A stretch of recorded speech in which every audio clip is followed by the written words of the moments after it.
உள்ளத்தில் முகப்போரை இவரை பார்த்து அருளை செய்த வார்த்தையை கேட்டு ஸ்ரீ குஞ்சிக்காட்டின் உள்ளத்தில் முகப்பெல்லாம் ஒழுகத்தாலே தோன்றும்படி அலக்கத்து நோக்கத்து விடுவதாய் கொண்டு ஸ்ரீ மகா நாராயணனை பார்த்து உருவாக்கி விண்ணப்பம் செய்தார்.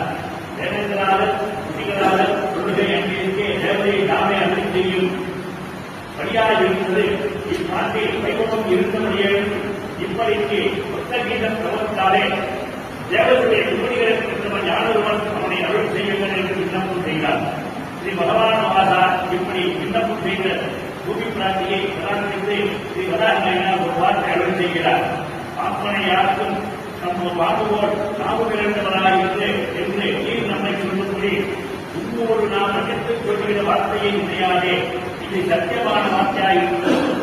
யாரொருவன் நம்மை பாடினம் தெரிவிக்கின்றார் அவனை சொல்கிறோம் தானும் கேளு என்று அருளை செய்கிறார்.